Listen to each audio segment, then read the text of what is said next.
Vale.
Hola a todos, muy buenos días, muy buenas tardes ahora. Bienvenidos a Webinar Puro Sinaloa. El día de hoy tenemos a un súper invitado. Él es Guillermo David Palacios. Bienvenido, Guillermo. Es un gusto para mí presentarte el día de hoy ante todos los invitados a Webinar Puro Sinaloa y decirles que es nuestra última participación en este programa. Estamos cerrando con Guillermo David. Quiero agradecer muchísimo a todo el equipo de Pymes que ha estado trabajando fuertemente también para la gestión de los invitados, el desarrollo del programa, la atención. Muchísimas gracias, Oscar, Clau y todos los que han estado presentes, también a Patti, que siempre está con nosotros colaborando. Bueno, les voy a hablar un poquito de David. ¿Cómo te gusta más que te digan? Como se use. Guillermo David es colombiano. Él es de nacionalidad colombiana, es posgrado en administración por la Universidad Federal de Juiz de Fora de Brasil, con doble titulación internacional en reingeniería financiera por la Universidad Autónoma de Sinaloa. Obtuvo el grado de contador público con doble titulación internacional por la Universidad de la Costa de Barranquilla, Colombia, y la Facultad de Contaduría y Administración de la Universidad Autónoma de Sinaloa. Actualmente adelanta sus estudios como especialista en docencia universitaria en ciencias económicas en la Universidad de Buenos Aires, Argentina. Ha sido profesor invitado en universidades nacionales y extranjeras. Es autor de publicaciones académicas en los campos de las finanzas y de la fiscalidad internacional. Su publicación más reciente en Bolivia ofrece una visión general de los beneficios y obligaciones fiscales de los empleados en Colombia y México. Además de ser par evaluador de congresos científicos internacionales y comentarista, también se ha destacado como conferencista en diversos congresos internacionales en el área de contabilidad, impuestos y finanzas. En el campo profesional, ha estado colaborando en el área de auditoría financiera y preparación de información para medianas empresas en el sector comercial y de servicios en Colombia. Funge como responsable del Departamento de Control y Gestión Coordinador de Responsabilidad Social Empresarial de una empresa del sector gastronómico en México y actualmente es consultor de empresas familiares y su mayor interés es lograr la profesionalización de estas organizaciones, así como la gestión del riesgo empresarial. Durante su trayectoria académica ha obtenido la distinción como joven investigador e innovador por la paz del Gobierno Nacional de Colombia y el Departamento Administrativo de Ciencia, Tecnología e Innovación, Colciencias. Es un gusto para nosotros tener un invitado internacional para cerrar nuestra sesión de webinar y que pueda compartirnos tanto para los emprendedores como para las pequeñas y medianas empresas sobre los retos de las empresas familiares. Bienvenido, Guillermo. Adelante, bienvenidos a todos los que nos acompañan en esta sesión. Esperemos la disfruten y aprovechemos al máximo los conocimientos que él nos comparte. Adelante.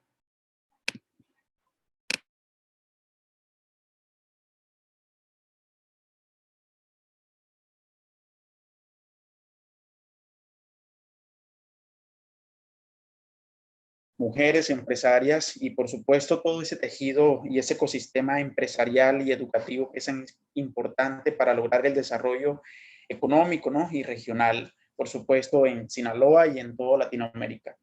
Pues bueno, hoy vengo a hablarles de un tema que me apasiona, que me encanta. Vamos a hablar un poco sobre los desafíos para lograr la gestión estratégica de las pymes familiares.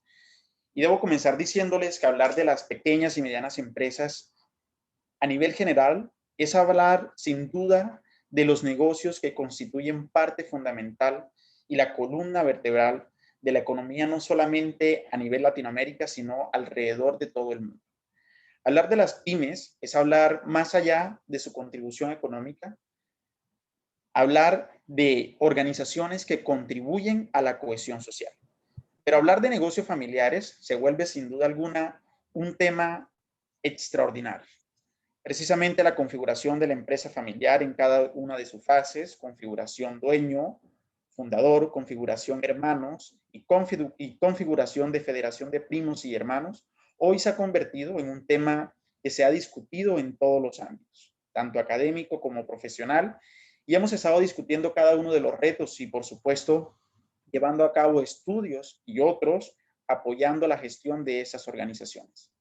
Hablar de una empresa familiar es hablar de un negocio que está en manos normalmente de quien funda con sus esfuerzos una pequeña idea de negocio y logra convertirla en organizaciones que tienen gran capacidad de resiliencia y, por supuesto, agilidad estratégica. Sin embargo, a pesar de tener esas características tan positivas, son organizaciones que son complejas en su administración. Hablar de las empresas familiares es, por supuesto, hablar de un sinnúmero de problemas, de desafíos, pero sobre todo de retos que deben ser enfrentados para poder lograr la profesionalización de esas organizaciones. La empresa familiar normalmente se ha caracterizado por llevar a cabo una gestión que es muy intuitiva, y esto desde las ciencias económicas y quienes abonamos al crecimiento de la evidencia científica nos permite saber que presenta y inhibe el proceso de crecimiento empresarial. ¿De acuerdo? ¿Qué hace entonces la empresa familiar y qué es lo que debe hacer para lograr realmente una gestión estratégica? En primer término, creo que debe pensar en que debe profesionalizar muchos de los procesos. Y en la empresa familiar encontramos diversos procesos, tanto operativos como estratégicos, como administrativos, como financieros. Y cada uno de esos procesos son necesarios que se logren institucionalizar. Pero ¿por qué es tan difícil realmente institucionalizar esos procesos en esas organizaciones? Porque comúnmente la propiedad está concentrada.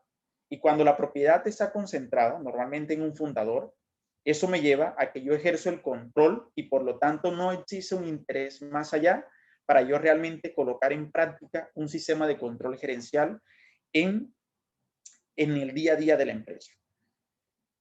Creo que cada uno de nosotros sabe que cuando un negocio inicia, quizás gran parte de los negocios familiares, y me atrevo a decir con base en la última encuesta realizada por PricewaterhouseCoopers y KPMG, que son una de las Big Four, nos colocan de manifiesto que en su mayoría los CEO de esas organizaciones o directores generales carecen muchas veces de un nivel de formación adecuado. Y aunque hay estudios más particulares en cada uno de los países de Latinoamérica que colocan en evidencia lo contrario, lo cierto es que los sistemas de control gerencial en esas organizaciones están ausentes. Existen pocas prácticas formalizadas y encontramos que el día a día de esas organizaciones opera bajo la intuición. Aspectos claves como el proceso de planeación estratégica casi siempre está ausente y existen muchas estrategias que se toman de manera emergente.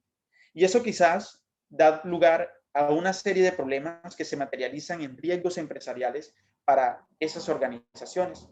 Casi siempre la empresa familiar carece de un plan de sucesión, carece de esa institucionalización de los procesos, pero además tiene unas características muy propias y es que es gestionada por quien la funda. Y el hecho de haber sido gestionada o mantener la gestión en manos de su fundador implica que se minimiza de cierta manera el conflicto de agencia, que es lo que también nosotros discutimos en la academia, ¿no? Entendamos que en la organización familiar no solamente está presente el miembro familiar quien la funda, sino muchas veces encontramos nuevas generaciones como son los hijos, como son los nietos, y esto por supuesto le imprime mayor complicación al tema de la gestión. ¿Y por qué sucede eso? Porque efectivamente cada uno de los miembros que forman parte de la empresa familiar desafortunadamente tienen visiones distintas y entonces es difícil lograr una alineación para poder lograr los objetivos estratégicos. Pero desafortunadamente en las empresas familiares el crecimiento se da día a día y a veces no logramos tener un plan estratégico. Y ese plan estratégico siempre comienza con la definición de una filosofía corporativa. Y aquí yo quiero ser muy enfático y siempre que tengo la oportunidad de disertar y de platicar con colegas, lo comento. La identidad y el tema de filosofía corporativa tiene mucha relación. Cuando yo defino la filosofía corporativa de la organización, se debe convertir en un elemento que permee la identidad organizacional. Pienso que es el primer paso que debe dar la empresa y que no se debe dar solamente alejado de la realidad y definir la filosofía de la corporativa de la empresa, es decir, definir una misión, una visión, unos objetivos a corto plazo, no se debe dar de una manera alejada de la realidad. Alejada de la realidad me refiero sin tener en cuenta la participación de miembros estratégicos en la compañía, de nivel táctico, de nivel estratégico o en su defecto otros miembros familiares, porque desafortunadamente encontramos que hay muchas empresas en las que está muy bien formulada la filosofía institucional, pero desafortunadamente no se puede aterrizar en la práctica, ¿no?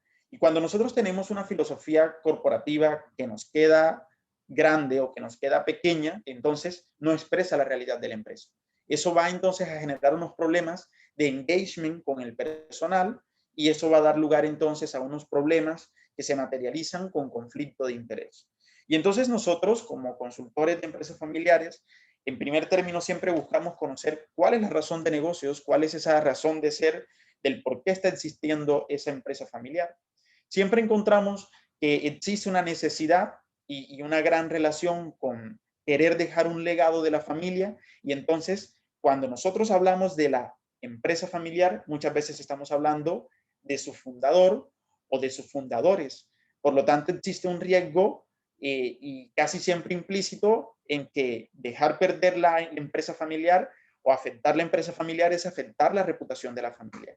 Por lo tanto, yo como empresario familiar me identifico con mi empresa y por lo tanto, esta se puede comportar de manera muy similar a cómo yo me comporto como fundador o a cómo se comportan los miembros familiares para con la empresa, ¿no?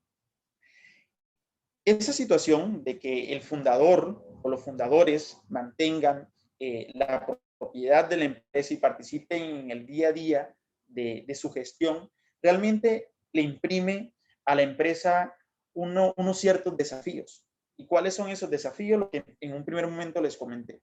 Como es muchas veces la organización de la familia, están ausentes unos sistemas de control gerencial, es decir, no existen la formulación de unos estados financieros, no podemos saber cuál es la línea de negocio más rentable, no se lleva a cabo una adecuada gestión de inventarios, desafortunadamente hay un sistema de información que es débil y por lo tanto nacen una toma de decisiones con sesgos cognitivos que son recurrentes en las pymes familiares, ¿no?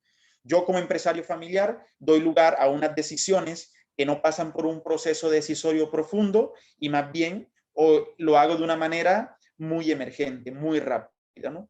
Y yo siempre he destacado la particularidad de las empresas familiares en cuanto a su flexibilidad para poderse adaptar a los cambios y es algo que siempre lo hemos visto, lo vimos materializado en esta crisis que acabamos de pasar no solamente en México, sino a nivel mundial, ¿no?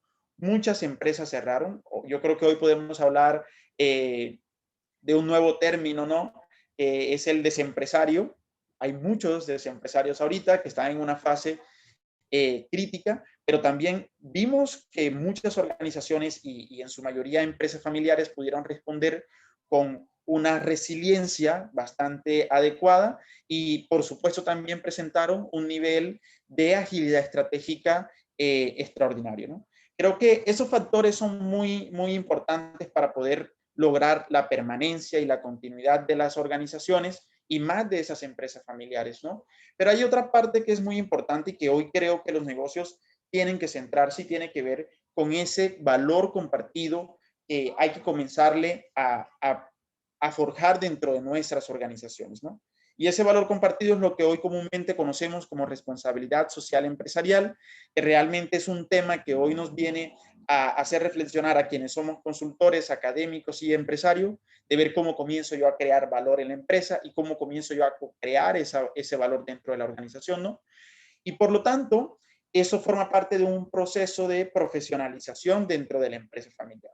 Desde el momento en que la dirección general esté a cargo de un miembro, de dos miembros o de la familia completa, toma la decisión realmente de colocar en práctica o colocar a correr un proyecto de profesionalización, yo creo que desde ese momento el empresario familiar está dando un paso muy importante.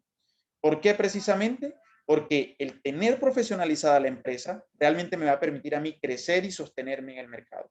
¿Y cómo lo voy a hacer yo? Pues tengo elementos que son estratégicos, por lo menos una planeación estratégica, la elaboración de un presupuesto, la definición de una serie de políticas, la definición de una estructura organizacional donde va a comenzar a existir unas líneas de mandos que deben respetarse y por supuesto la definición de unos mecanismos de gobernanza que son necesarios para poder mitigar los riesgos. Porque yo creo que en la empresa familiar todos lo sabemos y es que se solapa la propiedad, la familia y el tema de proceso decisorio, ¿no?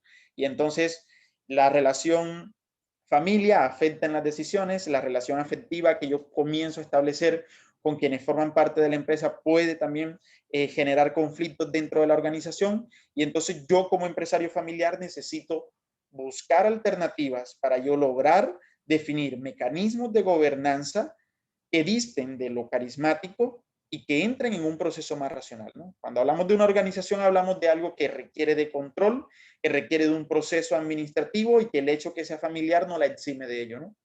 Pero entonces creo que ahí es donde está el primer error del empresario familiar. Como es mi organización, como es de mi familia, entonces no requerimos de control.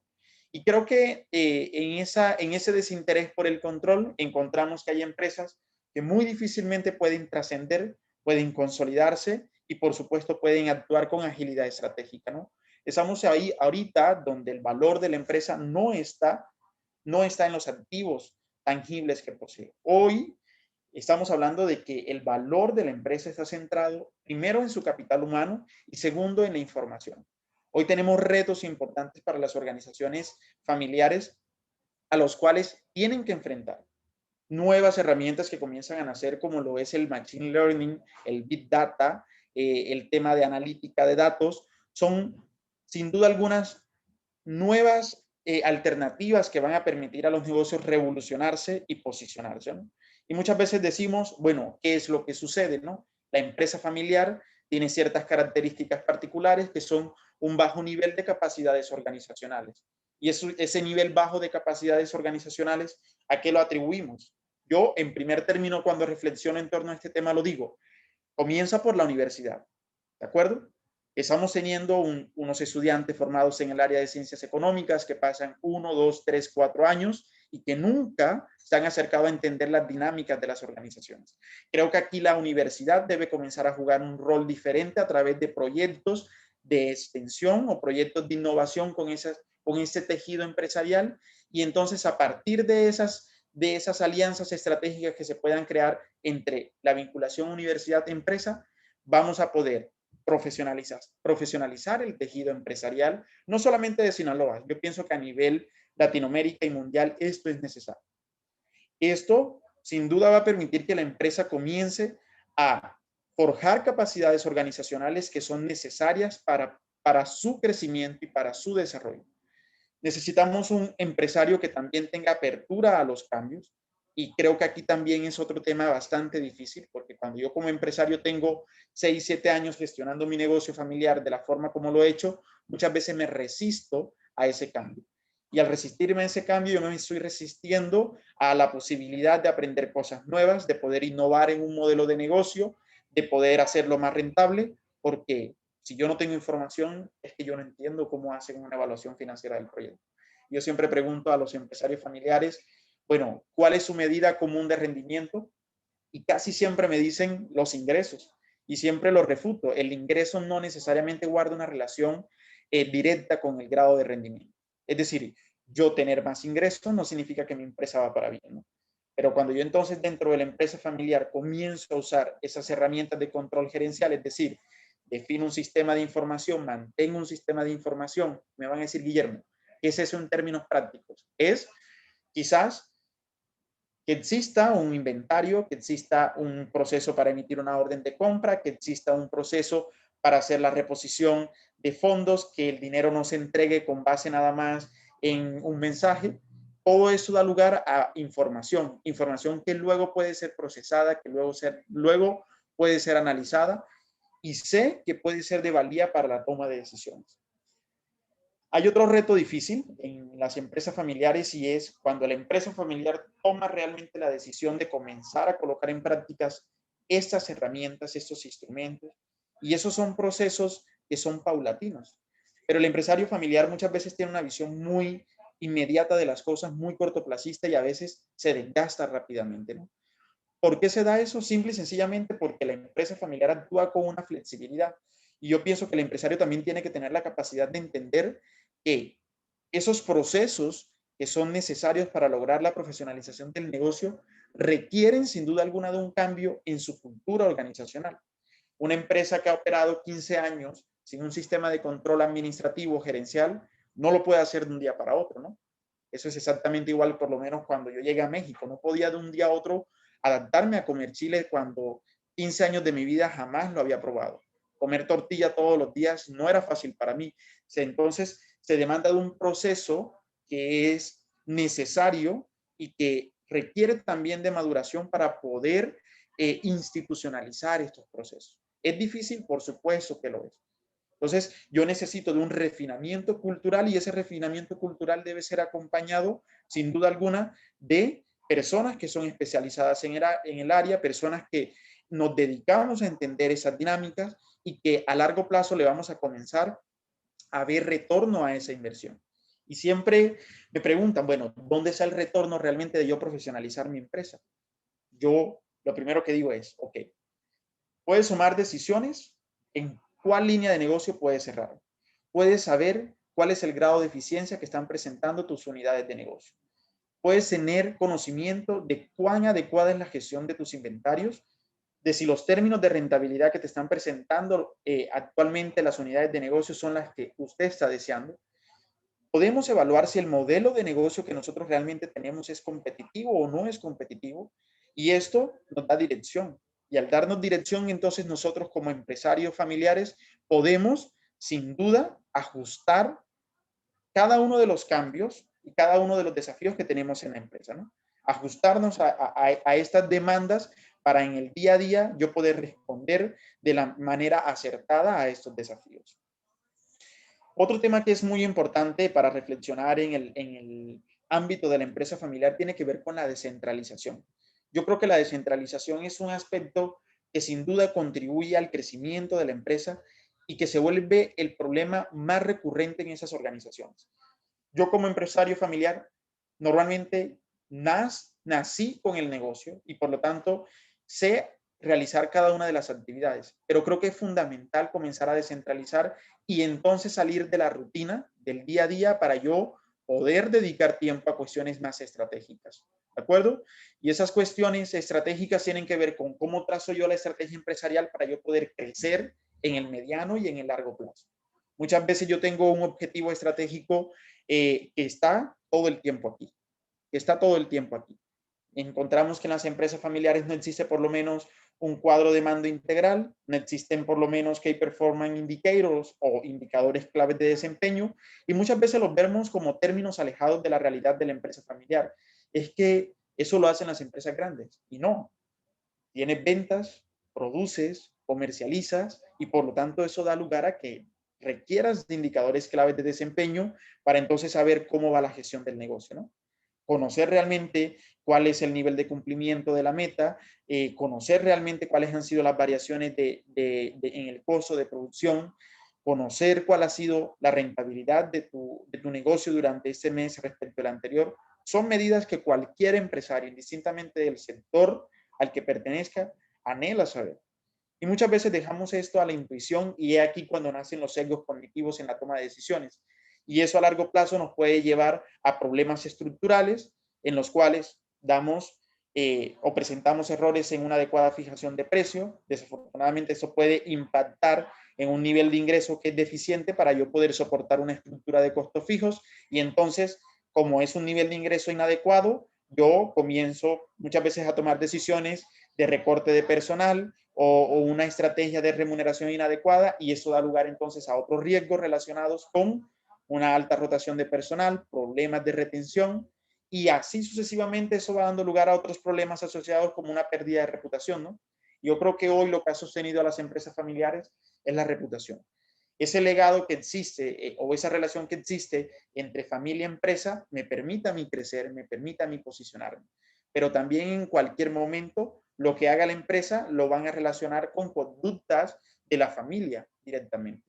No se mira realmente una empresa familiar como la empresa, se mira respaldada por su familia.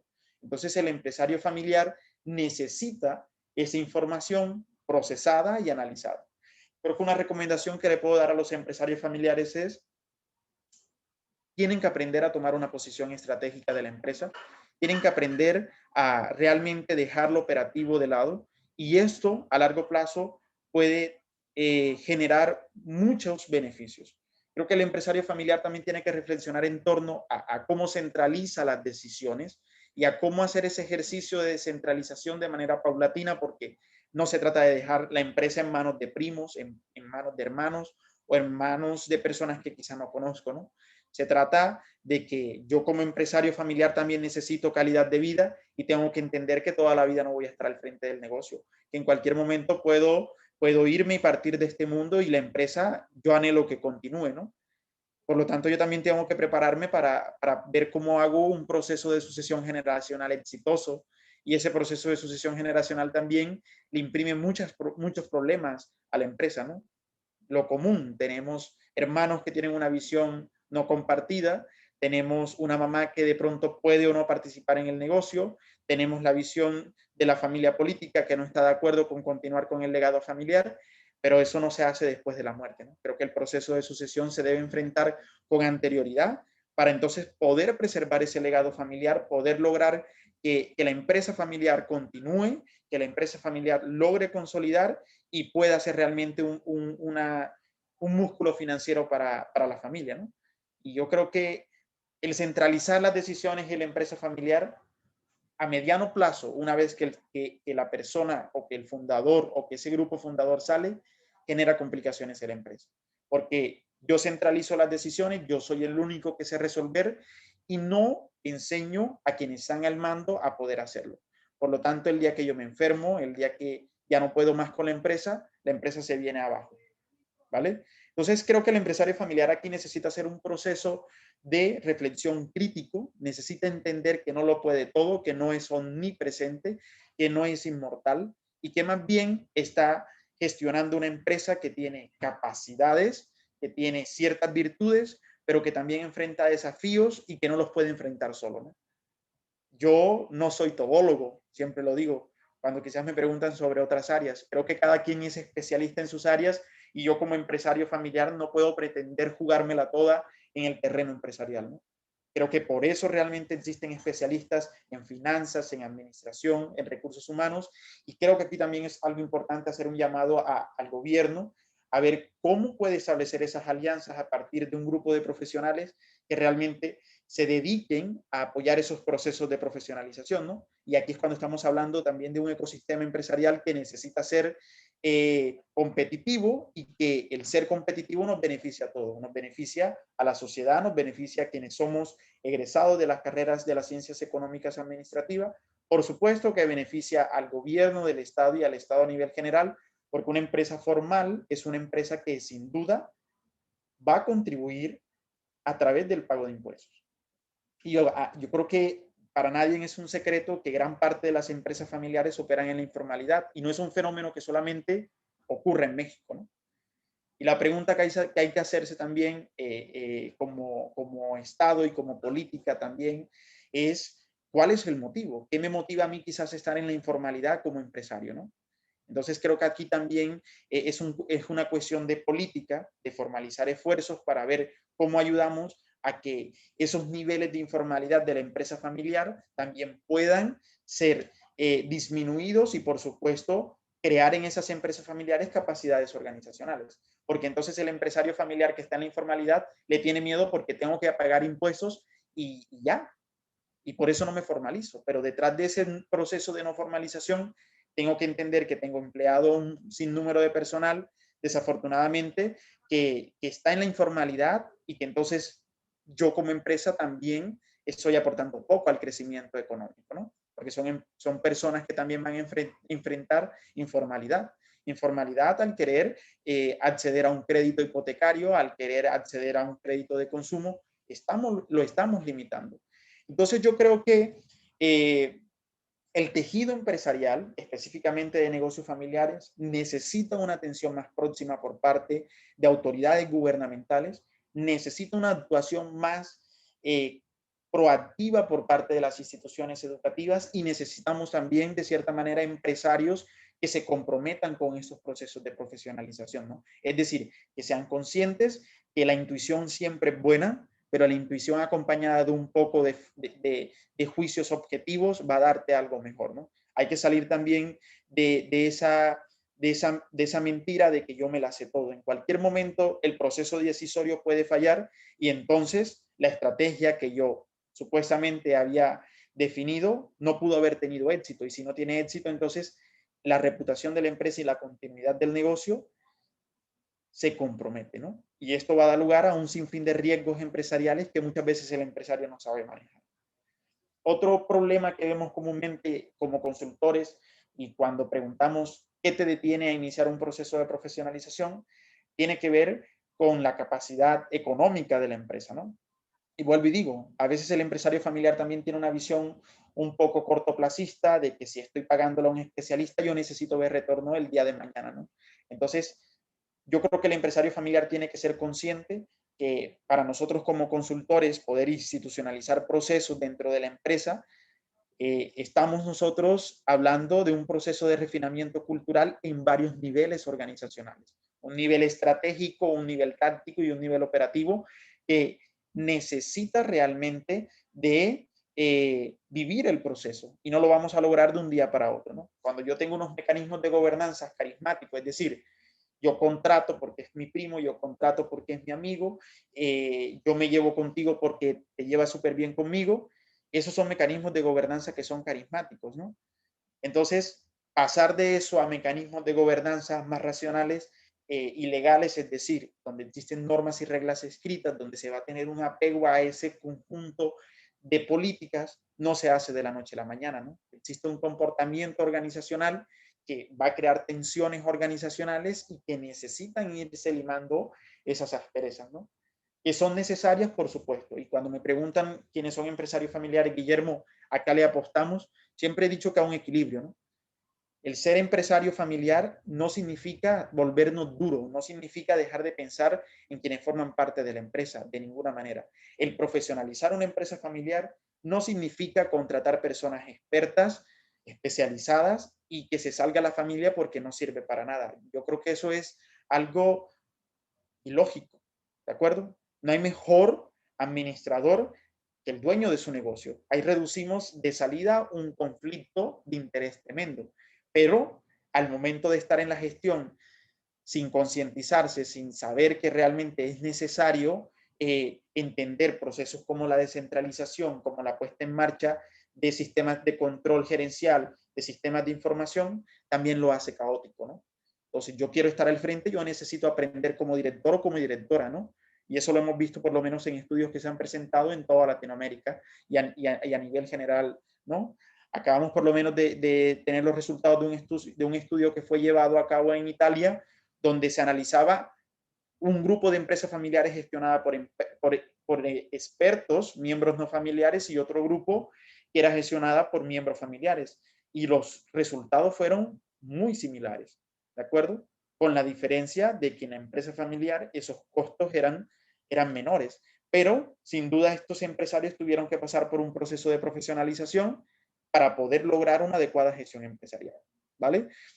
Y entonces me gustaría aquí darle la oportunidad a quienes están conmigo en ese momento y volver un poco más interactiva la plática de cuáles piensan que son esos otros desafíos que quizás yo no mencioné y cuál es esa postura que ustedes tienen, ¿no? Para interactuar un poco. Adelante. Quienes gusten participar, está muy, muy padre, muy interesante y la manera en que nos lo compartes también nos lo haces muy entretenido. Adelante. Me gusta mucho ver la participación de las mujeres. A ver, hay mujeres, como decimos en Colombia, berracas en Sinaloa, que no se rajan, como dicen acá, ¿no? Aquí hay berracas. Señora Marlene, Erika. Señora Marlene se va a animar, ya aparece. Solo tiene apagado su micrófono, señora Marlene. Hola, buenas tardes. Lo estoy escuchando, pero no sabía que iba a hacer alguna pregunta, ¿no? Pero la experiencia es que en las empresas familiares, pues el que conoce el giro, el negocio, pues es el familiar, ¿no? El que está operando. Pero uno como ayudante administrativo, se puede decir. Yo soy contadora, yo le puedo ayudar en lo que a mí me corresponde como contadora o como analista de gastos, costos. Eso es muy importante porque a veces el que está produciendo no sabe si está ganando realmente o no está ganando, pero sí sabe lo que tiene que hacer para producir y que su negocio sea productivo y que tenga ganancias y que sea un negocio familiar que pueda ayudar realmente a la familia, porque si no nos lleva a la ruina, ¿no? Entonces, yo sí les recomiendo que tengan cierta asesoría con gentes que tengan la capacidad también de asesorarlos, que no los engañen y que hagan análisis de todo, de cada una de las partidas que se ven en cada uno de los negocios. Se me hace muy importante lo que están hablando, ¿no? De lo que se está hablando, y es de mucha ayuda tener asesorías. Ahorita el gobierno del estado, bueno, a mí me ha tocado en varias ocasiones que el gobierno del estado aquí en Sinaloa me ha apoyado desde el registro de la marca, el empaque, o sea, hay muchos apoyos que los tenemos que aprovechar, pero nos tenemos que animar a preguntar, y no lo sabemos todo. Muchas gracias por permitirme participar. Muchas gracias, señora Marlene. ¿Alguien más que quiera aportar algo? Yo voy a participar aquí contigo, Guillermo. Yo creo que pasa tanto en las empresas familiares como en las organizaciones. Nosotros, yo vengo de una empresa familiar, yo no me he incorporado, no participo, pero escucho y me doy cuenta de las dinámicas y de los dilemas que suceden. Y mucho sucede que la segunda generación o quieren proponer, quieren hacer, y a veces pueden que sean ideas factibles, pueden que sean no factibles, pero la parte de comunicar y conectar a quien dirige la organización con esas ideas siempre lo veo que ha sido como una lucha y que es un reto al interior. ¿Qué comentas al respecto? Claro que sí, Blanca. Yo creo que tocaste es un tema interesante, muy importante, ¿no? Y tiene que ver con el tema de gobierno corporativo en empresa familiar. Cuando el negocio familiar, casi siempre se quiere replicar la jerarquía de casa en la empresa. Yo creo que es el primer error que comete el empresario, ¿no? Yo papá mando en casa o yo mamá mando en casa, y entonces legitimo esa autoridad dentro de la organización y por lo tanto se va a hacer lo que yo diga, ¿vale? Creo que la empresa familiar debe comenzar con la institucionalización de unos órganos que constituyan ese gobierno corporativo, y que no es otra cosa que pensar en una oficina familiar, en un consejo familiar y, por supuesto, en ir preparando esa segunda generación, ¿no? Esos choques que existen entre una primera y segunda generación es porque muchas veces se da paso a un proceso de sucesión generacional sin tener quizás la experiencia, porque pues es la primera vez, ¿no? Mis hijos van a participar y me están dando ideas y yo no sé cómo decirles, y como yo mando en casa, les digo que no y se va a hacer lo que yo diga, ¿de acuerdo? Y esto desafortunadamente comienza a crear el mismo problema de agencia, ¿no? Yo me comienzo a desinteresar del negocio de papá o del negocio de mamá porque desafortunadamente no me escuchan, porque mis ideas no son válidas, porque lo que yo digo y pienso parece que no existiera para ellos.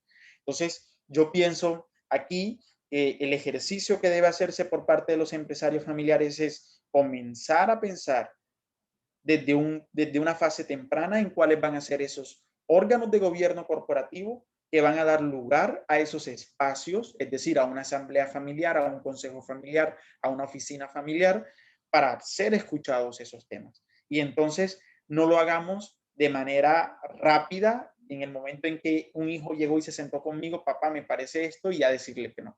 Porque a partir de ese momento comenzamos a experimentar ese desinterés. Hay otra cosa, y yo creo que es algo que también se vive en las empresas familiares, y es el desinterés de la segunda generación por continuar con el negocio, ¿no? Y entonces, ¿cómo yo hago entender en razón a mis hijos de que les tiene que gustar esto? Por lo menos tuve la oportunidad de llevar a cabo en Brasil la ejecución de un proyecto de gestión de riesgo empresarial en una empresa que era gestionada por tíos, y encontraba entonces que sus hijos, una parte estaba interesada en continuar con el negocio y otra parte no estaba interesada en hacerlo. Pero bueno, entonces, ¿qué hacemos? Yo creo que hay que aprovechar las fortalezas, ¿no? Para continuar con el legado familiar. Y está perfecto, o sea, quien no tiene interés en la empresa y no hay manera de hacerlo entrar en razón, pues va a crear caos en la organización porque se va a sentir presionado. Entonces creo que hay que tener la suficiente capacidad para yo poder dentro de la empresa comenzar a establecer alianzas, ¿no? Y pensar en que quizás si el legado familiar no continúa en manos de mi familia, buscar alternativas.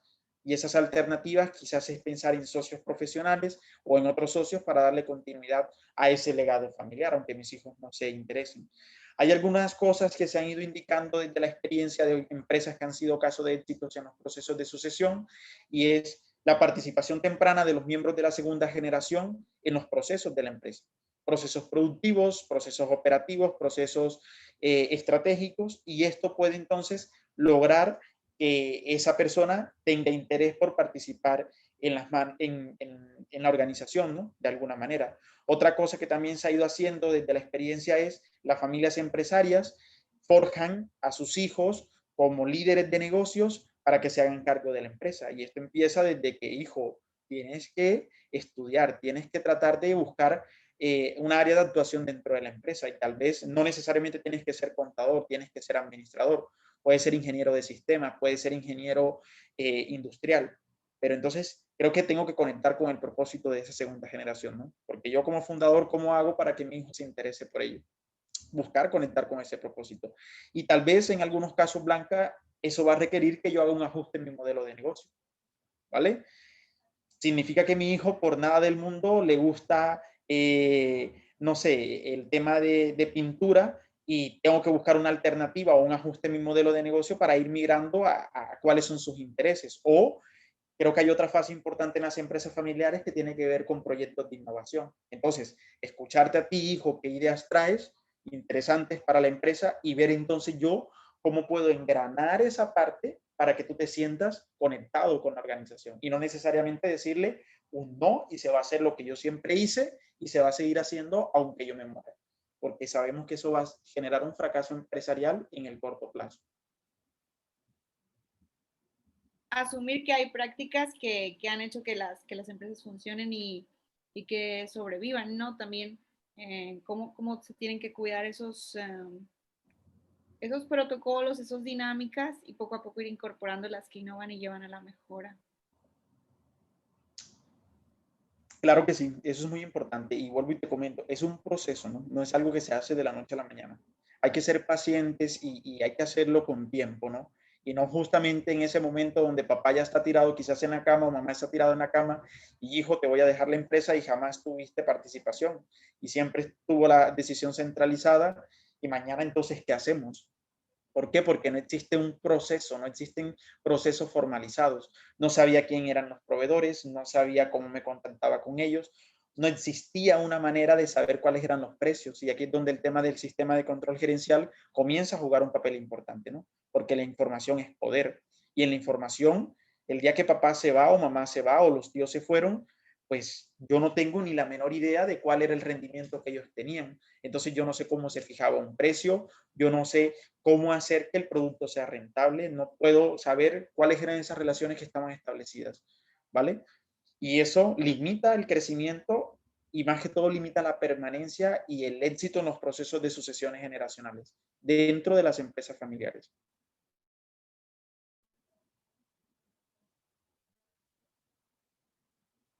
¿Alguien más que quiera participar? Adelante. Adelante, adelante. ¿Algún estudiante que esté aquí acompañándonos? A mí me gustaría participar. Honestamente me parece demasiado interesante el tema y lo asemejo mucho porque pues en mi caso pues mi mamá también tiene una pequeña empresa familiar y digamos que de cierta forma me identificaba un poco ahora con lo que decía Guillermo, de que a veces hay casos en donde uno intenta dar ideas, uno intenta dar cambios, uno intenta de pronto hacer algo diferente para que pues el crecimiento de la empresa pues pueda ser un poco representativo, pero hay casos en donde no escuchan o tal vez sí atienden digamos, a los consejos, pero mientras uno está ahí, cuando uno no está, la persona, digamos, como que no sigue uno continúa con el proceso que ya se había aprendido. De pronto, si hay, o sea, ¿habría alguna estrategia que uno pudiera de pronto hacer o implementar para que de pronto la persona pueda caer más en cuenta de pronto la importancia de escuchar tal vez consejos de personas que se están formando en todo este tema?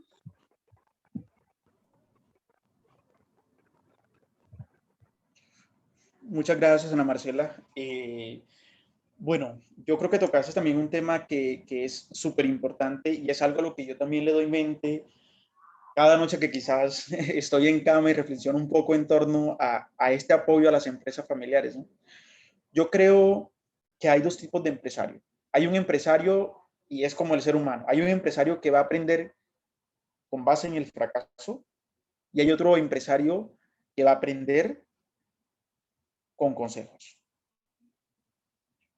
Pienso que muchas veces el hecho de que la idea fue forjada por esa persona, es decir, ese fundador o esa fundadora, asume que la hace merecedora de que lo único que puede legitimarse dentro de la empresa, es decir, darse por hecho, por correcto, es las ideas que él o ella tiene. Y ahí está el primer error. ¿Qué se puede hacer? Pienso que son necesarios espacios de reflexión como familia, espacios de reflexión a través de estas asambleas familiares o de estas oficinas familiares, que no son otra cosa que órganos de gobierno corporativo en los cuales deben tocarse temas incómodos, pero que son necesarios, ¿no? ¿Y cuáles son esos temas incómodos? En un caso en que yo, hijo, tengo que decirle a papá que estoy interesado en el negocio, pero necesito ser escuchado, pues yo tengo que también decirle que a largo plazo piense que no es inmortal y que yo necesito ser escuchado porque de cualquier manera continuar con el legado familiar hasta cierto punto va a depender de mí, si estamos hablando de legado familiar, ¿no? Porque cuando yo hablo de ese legado familiar es porque la familia va a estar en la gestión de la empresa activa. Y que si no lo es así, entonces desafortunadamente pueden venirse riesgos asociados a la continuidad del negocio que pueden hacer que fracase en el corto o mediano plazo. Entonces yo creo que son esos temas incómodos fuera del negocio, fuera de la casa, que deben ser rutinas que deben establecerse y no tocarse solamente un día, sino hacer un proceso rutinario, por lo menos con una frecuencia de un mes, y comenzar a tocar el tema de la participación de esos miembros familiares en el negocio. Y es decir, vamos a trazar la estrategia empresarial para el negocio. Porque si estamos comenzando como un restaurante, papá, mamá, yo tengo esta visión, ¿la compartimos? Sí, sí la comparto. Y si no, entonces veamos la manera más adecuada de cómo nos alineamos para poder forjar ese negocio. Es lo más importante, ¿no? Es difícil, por lo menos desde mi experiencia, también vengo de una madre que es comerciante y de un padre que tiene un negocio familiar y es difícil alinear las dinámicas, ¿no? Entre papá y mamá, porque a veces encontramos una familia donde papá tiene un negocio y mamá tiene otro negocio. Y entonces esto hace más complejo la construcción de ese legado familiar. Y se presentan por lo menos los procesos de divorcio, los procesos de pérdida de familiares que también hacen más complejo todos estos procesos de sucesión generacionales, pero que cada empresa los debe enfrentar de una manera distinta, ¿no? No es como que exista una receta que yo le voy a dar a cada empresa y que de esa manera lo va a hacer y listo, ¿no? Creo que como consultores de empresas familiares nos toca entender la dinámica de cada organización, es decir, entender su comportamiento organizacional, y por eso también en mi experiencia lo digo, como consultores de empresas familiares no podemos pretender dejar un libro e irnos, sino antes, por el contrario, entender esa empresa, entender su comportamiento, vivir la dinámica de la empresa, y a veces esto se hace un proceso también un poco más lento para quienes somos consultores, pero lo vemos como más eficaces, ¿no? Porque también vemos que muchas veces formalizamos un proceso y aún estando en la práctica, esas prácticas, pasa lo que dice Ana Marcela, no se les da continuidad, entonces necesitan de una vigilancia, de una supervisión continua para poder institucionalizar ese proceso. Y esa institucionalización de procesos en empresa familiar es cómo convierto yo esto en un hábito, cómo lo convierto en una rutina, es decir, que se siga haciendo aun cuando yo no esté aquí. Que son necesarios organismos de supervisión, son necesarios para poder garantizar el adecuado cumplimiento de estas políticas, ¿no? Pero en todo caso, Ana Marcela, creo que es momento también de analizar cuál es la situación actual de tu negocio familiar, ver cuáles son esas dinámicas con quienes forman parte de la segunda generación, en este caso hermanos o primos, y ver cuál va a ser la visión de ellos para con el negocio, ¿no? Porque creo que la empresa familiar y el negocio familiar tiene unas bondades muy interesantes, tiene características que hacen que la empresa pueda superar las crisis, pueda actuar con una resiliencia empresarial significativa y pueda sobreponerse a retos importantes que se presentan en el contexto de los negocios. Y eso es algo que nadie se lo quita a los negocios familiares. Ok, muchas gracias.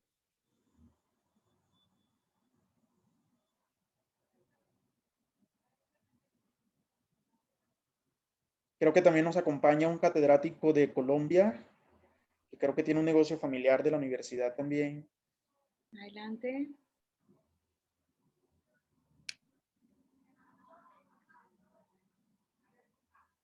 Vamos a ver si está conectado. Parece que sí, parece que sí. Vamos a darle espacio. Si hay alguien más que quiera participar o quiera comentar algo, bienvenidos, ¿eh? A la señora Erika Castro, que la he visto muy atenta. Adelante.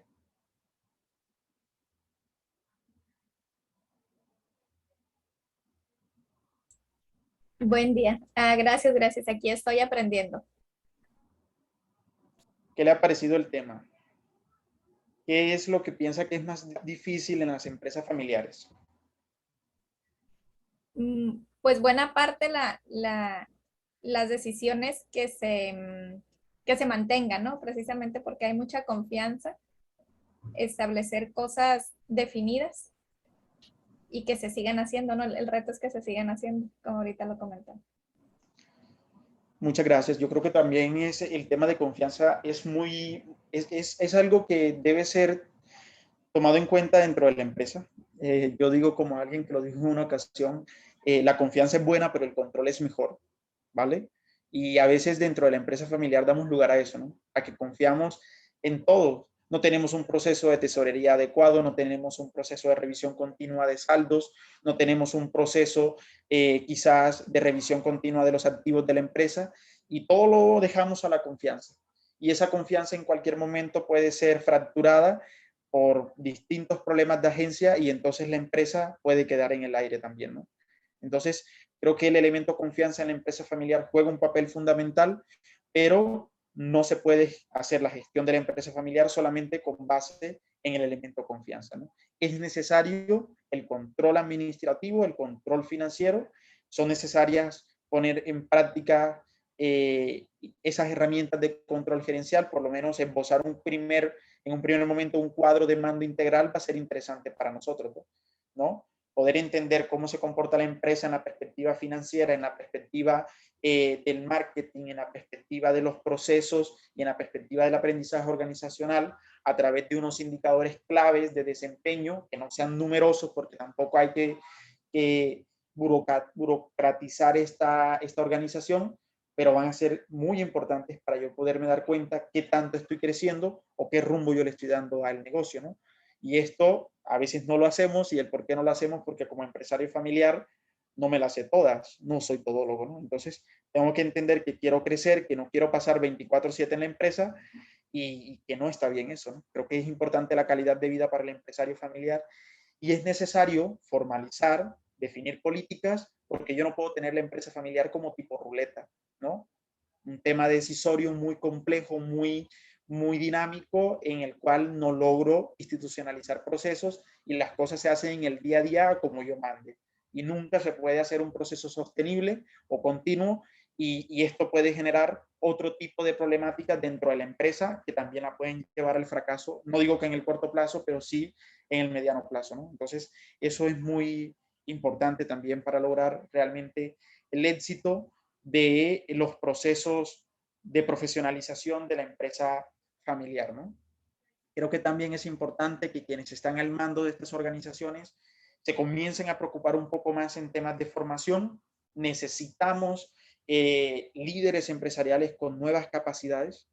La empresa no solamente se puede gestionar con base a lo que yo aprendí del proceso productivo, ¿no? Se demandan otras capacidades organizacionales para entender el mercado, para entender ¿Cómo me puedo yo anticipar? Les comentaba hace un momento, estas nuevas herramientas como la inteligencia artificial, el tema del machine learning, el tema del big data, son herramientas que están a la mano de una empresa familiar, que simplemente necesitamos también forjar capacidades y habilidades gerenciales en quienes se encuentran en estos puestos y puedan verle valía a los procesos, ¿no? Porque es como, si yo no entiendo lo que me dice Guillermo y nunca he estado ahí, pues no le voy a ver interés. Entonces yo necesito formarme como líder de negocios y yo necesito también actuar de manera estratégica, ¿vale? Y quienes somos profesionales y estamos acompañando estas empresas, creo que también necesitamos tomar un papel muy protagónico para efectivamente lograr que estos procesos sean exitosos. Un tanto a veces es difícil, es complejo, yo en la práctica lo veo como consultor de negocios familiares, pero yo creo que el mayor interés para quienes dedicamos a esto es ver la empresa andando, ver la empresa profesionalizada, ver la empresa tomar decisiones realmente estratégicas y no bajo juicios intuitivos que finalmente puedan comprometer el legado familiar, ¿no? Entonces, eso es muy importante para poder lograr el éxito de este tejido empresarial y nuevamente hacer ese llamado para que cada uno de los actores que participan en el ecosistema empresarial tomen un papel importante, puedan apoyar de las miles formas que pueden. Por lo menos yo creo que esto es un espacio muy interesante de acercar la academia y de acercar la práctica de la consultoría a ustedes, a los empresarios.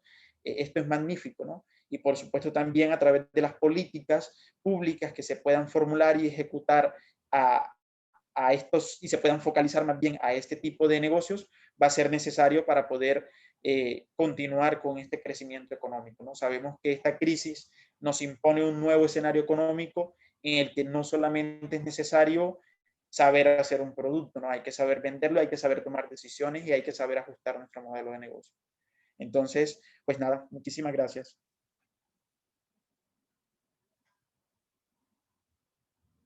Bueno, ha sido excelente tu participación, Guillermo. Creo que aquí a todos podemos recomendarlo ampliamente como consultor de empresas familiares. Él actualmente radica aquí en Culiacán, Sinaloa, entonces tenemos este talento desde Colombia aquí con nosotros para aprovecharlo y llevar a la profesionalización de más empresas. De parte del secretario Javier Lizárraga Mercado y de la subsecretaria Moraima Yacín Campomanes, te agradecemos muchísimo lo que hoy nos compartiste y la disposición para formar parte de la familia de Webinar Puro Sinaloa. Esta fue nuestra última participación por parte de la Dirección de Pymes en este programa.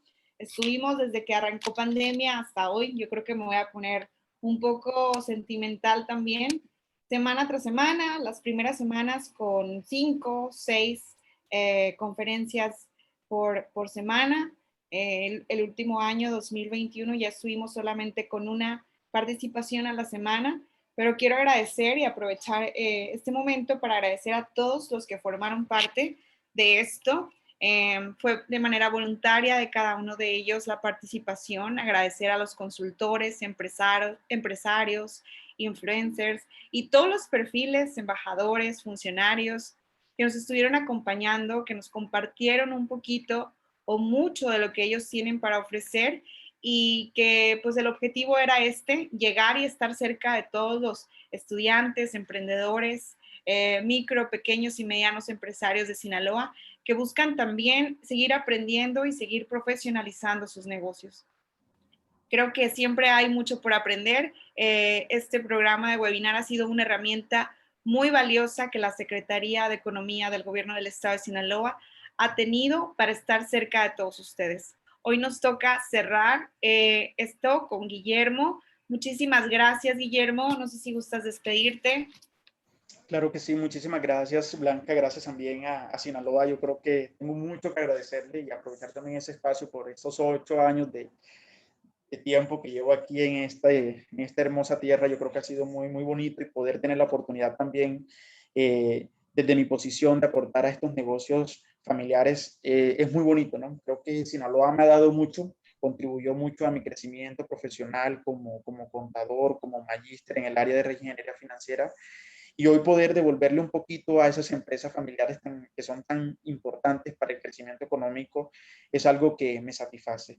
agradezco que tomen estas iniciativas también, creo que son muy pertinentes, muy necesarias para poder lograr la profesionalización efectivamente de los negocios, estar más cerca de esas problemáticas reales que enfrentan cada uno de los líderes empresariales aquí en el contexto regional. Y pues nada, felicitarles, exhortarles y poder pensar también en establecer alianzas estratégicas a nivel internacional con universidades de todo el mundo, ¿no? Para pues también tener estos grandes espacios. Gracias a la Secretaría de Economía, al Gobierno del Estado y por supuesto a ustedes por haber impulsado y sostenido más que todo esta iniciativa en este año de pandemia. Auguro también éxitos, mucha resiliencia, mucha agilidad estratégicas a quienes dirigen los negocios familiares en Sinaloa y a quienes nos acompañan también desde Colombia, muchas gracias, o desde Brasil, muchas gracias también. Y pues bueno, un feliz día para todos. Muchísimas gracias.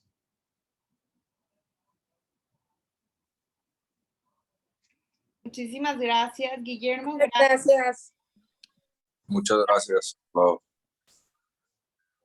Gracias también a todos los invitados, a todos los que han estado presentes, a los que están presentes el día de hoy. Y por supuesto, muchísimas gracias al equipo que hace esto posible. Muchísimas gracias, Oscar. Muchísimas gracias, Clau. Y también Patti, que siempre está con nosotros. Gracias. Y pues seguimos aquí para servirles en la Dirección de Pymes en la Secretaría de Economía. Que pasen un excelente día.